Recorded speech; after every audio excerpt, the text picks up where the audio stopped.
Hello student, आज हम लोग पढ़ेंगे क्लास 10 का अर्थशास्त्र अध्याय 7 उपभोक्ता जागरण एवं संरक्षण। चलिए समझते हैं उपभोक्ता किसे कहते हैं।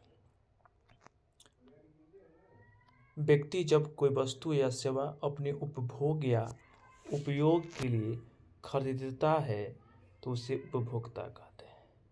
यानी जब हम लोग अपने उपयोग के लिए कोई वस्तु खरीदते हैं तो हम लोग का हुए उपभोक्ता हुए। जैसे हम लोग कलम खरीदे लिखने के लिए, पुस्तक खरीदे पढ़ने के लिए, तो उनका हो गया उपभोक्ता हो गया। अगला है चीज़ है उत्पादक, यानी उत्पादक या विक्रेता है। वस्तुओं के निर्माता या वस्तुओं को बेचने वाले को उपभोक्ता या निर्माता कहते हैं, या उसको विक्रेता भी कहते हैं। जब उत्पादक उपभोग की वस्तुओं में कुछ मिलावट करके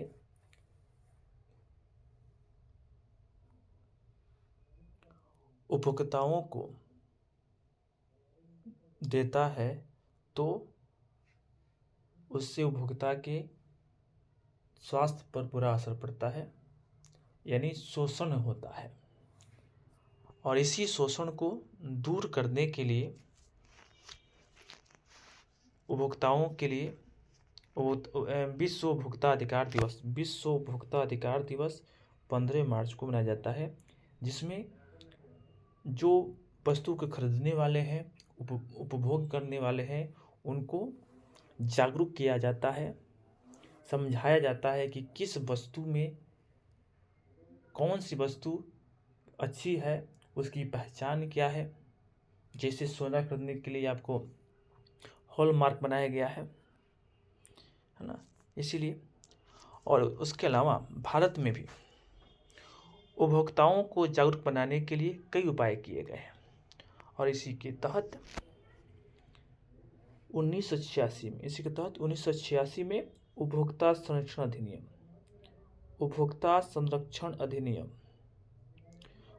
संरक्षण अधिनियम लागू किया गया 1986 में। इसको शॉर्टकट में बोलते हैं कोपरा। यह भी आपके एग्जाम के लिए बहुत महत्वपूर्ण है। आइए समझते हैं उपभोक्ता शोषण के कारण, यानी किन किन कारणों से उपभोक्ता का शोषण होता है। उत्पादक या विक्रेता उपभोक्ता का शोषण कैसे करते हैं उसको समझते हैं। पहला है महंगी वस्तुओं में अन्य चीज़ों की मिलावट। यानी जैसे हम लोग सोना खरीदने जाते हैं, बहुत महंगा है, उसमें क्या बोलते तांबा और चांदी मिलाई दी जाती है ना। और क्या बोलने की आपका जो दाम है उसको सोने के भाव ही लिया जाता है। तो महंगी वस्तुओं में उन वस्तुओं को मिलावट कर लिए, इससे भी उपभोक्ता का शोषण हुआ। दूसरा क्या हुआ जी, वस्तुओं के माप में हेराफेरी। यानी 1 किलो खरीदने गए, आपको 950 ग्राम मिला, 900 ग्राम मिला। इससे भी आपका शोषण होता है, उपभोक्ता का शोषण होता है। अगला है अच्छी वस्तुओं के स्थान पर कम गुणवत्ता वाली वस्तुओं का देना। यानी दाम तो अच्छी वस्तु का ले रहे हैं, उसके स्थान पर कि जो कम दाम वाले हैं उसको मिलाकर बेच रहे हैं। जैसे दालों में से अधिकांशतः होता है। अगला है ऊंची कीमतें वसूलना। उसके अलावा डुप्लीकेट या जाली वस्तुएं प्रदान करना, खराब वस्तुएं, एक्सपायर वस्तुएं को उपभोक्ता को देना, जिससे इस कारण से भी उपभोक्ता का शोषण होता है। अब देखिए, इतना जब कंपनी का शोषण हो रहा है तो उपभोक्ताओं के संरक्षण के लिए सरकार ने कई उपाय किए हैं। जैसे पहले आप लोग उपाय पढ़े होंगे, अंतर्राष्ट्रीय विश्व उपभोक्ता दिवस 15 मार्च को मनाया जाता है। पूरे विश्व स्तर पर उपभोक्ताओं को जागरूक किया जाता है। उसके अलावा भारत में भी कानून बनाकर उपभोक्ता संरक्षण के लिए काम किया जाता है। तो पहला है जी, यानी उपभोक्ता संरक्षण के लिए 3 प्रकार से काम हम लोग कर सकते हैं। 3 प्रकार से काम किया जा सकता है। जो पहला है कानूनी उपाय। पहले कानूनी उपाय पढ़ लेते हैं। भारत सरकार ने उपभोक्ता संरक्षण अधिनियम 1986 कोपरा का निर्माण किया है। इसका जो स्तर है यह 3 स्तर पर है, त्रिस्तरीय है, त्रिस्तरीय न्यायिक तंत्र है। जैसे जो सबसे बड़ा होगा, राष्ट्रीय आयोग देश भर में देश स्तर पर उसका उपभोक्ता के लिए काम करेगा। दूसरा है राज्य स्तर पर काम करेगा। और तीसरा है जी जिला फोरम जिला स्तर पर काम करेगा। राष्ट्रीय आयोग देश स्तर पर काम करेगा, राज्य आयोग राज्य स्तर पर काम करेगा और जिला फोरम जिला स्तर पर काम करेगा।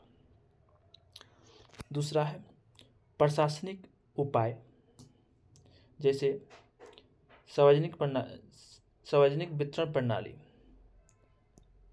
जैसे आप लोग देखते हो क्या बोले कि जो डीलर साहब होते हैं, है ना, वे लोग क्या बोले कि चावल, गेहूँ, चीनी, किरोसिन तेल का क्या बोले कि वितरण करते हैं। और उसके लिए क्या बोले कि गवर्नमेंट से आता है, क्या बोले कि आपको 2 रुपये किलो लेना है, वो अधिक भी लेते हैं। और इसके अलावा क्या बोले कि जितना आपको देना चाहिए, है ना, उतना नहीं मिल पाता है। यानी आपको 1 किलो, एक व्यक्ति के अनाज के लिए आपको जी 3 किलो चावल और 2 किलो गेहूँ जो पहले था, आज वर्तमान में नहीं है, है ना। यानी 5 किलो एक व्यक्ति पर है तो 4.5 किलो ही मिलता है। इसके अलावा तकनीकी उपाय किया गया है, जैसे उत्पादों या वस्तुओं की गुणवत्ता की जांच कर मापक निर्धारित करना कि वस्तु कितने मूल्य की है, कितने मूल्य पर बेची जानी चाहिए। कानूनी रूप में माप का दूसरा है भारतीय मानक ब्यूरो।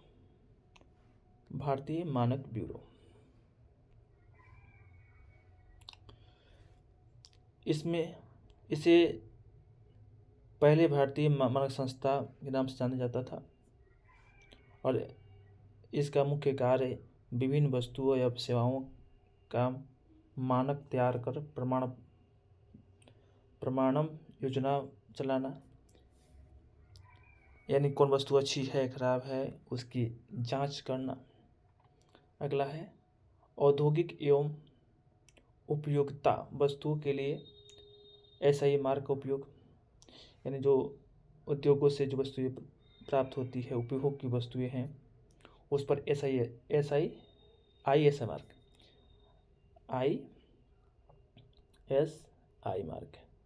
आप देख भी होंगे, आपके जो चिप्स के जो पॉकेट होता है या आपके जो तेल के जो पॉकेट होता है, जो डिब्बे में होते हैं, उस पर होता है। चलिए आगे देखते हैं। कृषि उत्पादों के लिए एक मार्क, जैसे टमाटर, आलू, उसके लिए एक मार्क। तिलहन के लिए एक मार्क उपयोग होता है। सोने और जेवरों के लिए हॉलमार्क का उपयोग होता है। इससे भी क्या बोले कि पता लगाया जा सकता है कि वस्तु गुणवत्तापूर्ण है या नहीं है, अच्छी है या नहीं है। अगला है उपभोक्ता का अधिकार, यानी हम वस्तु जो खरीदते हैं तो मेरे क्या अधिकार है, इसका हम जानते हैं। उपभोक्ता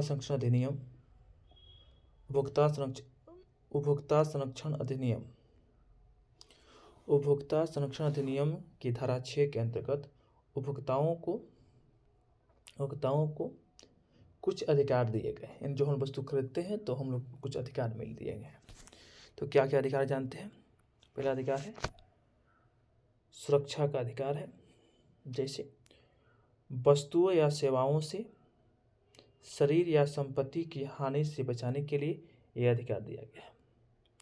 यानी मान लीजिए कि कोई वस्तु से नुकसान होता है तो उसके लिए हम क्या बोलें कि जिला फोरम में या राज्य स्तर पर या क्या बोलें कि राष्ट्रीय स्तर पर क्या बोलें कि आपकी कंप्लेन कर सकते हैं।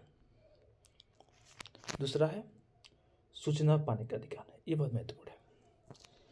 वस्तुओं या सेवाओं को खरीदते समय उससे संबंधित जानकारी जैसे मूल्य कितना है, इस्तेमाल करने की अवधि कितनी है, गुणवत्ता कैसी है, आयाम की सूची, यानी उस मान लीजिए कोई चिप्स खरीद रहे हैं या कोई पॉकेट कोई सामान खरीद रहे हैं, तो उसमें कौन कौन सी चीज़ें मिलाई गई है ना, ये सब की जानकारी उपभोक्ता के पास होनी चाहिए। यदि किसी पॉकेट पर जो हम खरीदते हैं यदि उस पर मूल्य नहीं है और कितने समय तो उसको इस्तेमाल करेंगे यह नहीं है, उसमें कौन कौन चीज़ डाल कर मिलाकर बनाया गया है, यदि यह नहीं है, उसके ये नहीं है तो उसको जानने का अधिकार हम लोग को है, सूचना पाने का अधिकार। अगला है चुनाव या पसंद करने का अधिकार, यानी हम लोग अपनी इच्छा से वस्तु की ब्रांड, किस्म, गुण, रंग आदि पसंद करने का अधिकार है। उसके अलावा चौथा है क्षतिपूर्ति का अधिकार। यदि हम लोग कोई वस्तु खरीदे, वस्तु ठीक ढंग की नहीं होने के कारण यदि हमको नुकसान होता है तो हमें उसकी क्षतिपूर्ति मिलेगी, यानी मुआवजा मिलेगा। अगला है उपभोक्ता शिक्षा का अधिकार। इसके लिए है धोखाधड़ी से बचने के लिए एवं एक सजग उपभोक्ता बनने के लिए शिक्षा का अधिकार है। यानी जो हमारी सरकारें हैं विभिन्न तरह क्या बोलने की आपके एड चलाकर क्या बोलने की मोबाइल फ़ोनों के माध्यम से, टेलीविज़न के माध्यम से, समाचार पत्रों के माध्यम से उपभोक्ताओं को जागरूक करने का प्रयास करती है। यानी यहाँ तक हम लोग क्या समझ गए,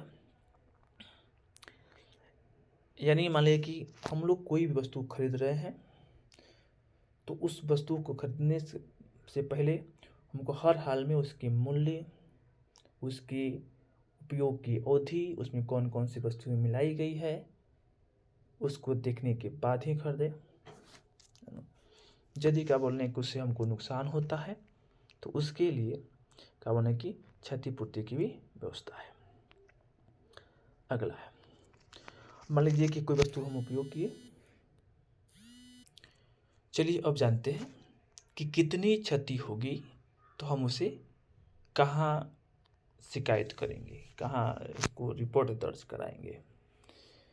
तो जैसे यदि हमारी क्षतिपूर्ति 20 लाख रुपए तक है, कितनी है 20 लाख रुपए तक क्षतिपूर्ति है, तो हम जिला फोरम में या जिला स्तर पर उसको शिकायत कर सकते हैं।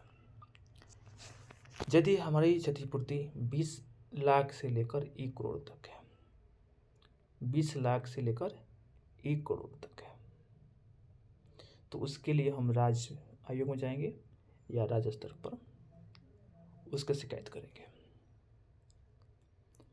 तीसरा है यदि 1 करोड़ से अधिक की हमारी क्षति हुई है तो उसके लिए हम राष्ट्रीय आयोग में पास जाएंगे, यानी राष्ट्रीय स्तर पर उसके निदान होगा, वहाँ पर शिकायत कर सकते हैं। या क्या समझे हम लोग, 20 लाख तक होगा तो जिला फोरम में, 20 लाख से 1 करोड़ तक होगा तो राज्य आयोग में या राज्यों में, जैसे बिहार के तो पटना में, और 1 करोड़ से अधिक है तो राष्ट्रीय आयोग यानी दिल्ली में क्या बोले उसकी शिकायत हम लोग कर सकते हैं। अगला है मानव अधिकार आयोग, और आपको पता है कि यह राष्ट्रीय स्तर का उच्चतम संस्थान है। यह राष्ट्रीय स्तर का उच्चतम संस्थान है। यह मानवीय अधिकारों की रक्षा एवं उसके हितों की रक्षा, यह क्या करता है, यह मानवीय अधिकारों की रक्षा एवं उनके हितों की रक्षा करता है। और मानवाधिकार दिवस 10 दिसंबर को मनाते हैं, ये भी याद रखिएगा लोग, कहीं एग्जाम में आ जाए। 10 दिसंबर को मानवाधिकार दिवस। अगला है सबसे महत्वपूर्ण सूचना आयोग। उपभोक्ताओं को वस्तुओं एवं सेवाओं से संबंधित सूचना प्रदान करने के लिए गठित किया गया है। यानी उपभोक्ताओं को वस्तुओं एवं सेवाओं से संबंधित सूचना प्रदान करने के लिए सूचना आयोग का गठन किया गया है। राज्य स्तर पर राज्य सूचना आयोग और राष्ट्रीय स्तर पर राष्ट्रीय सूचना आयोग। आपसे इसके लिए प्रश्न पूछता है कि सूचना आयोग अधिनियम कब बना, तो 2005 में एकदम मोस्ट वीवीआई प्रश्न है, 2005 याद रखिएगा लोग। सूचना आयोग या इसको बोलते हैं सूचना के अधिकार अधिनियम, सूचना के अधिकार अधिनियम 2005 बहुत वीवीआई है। चलिए यहाँ पर खत्म होता है।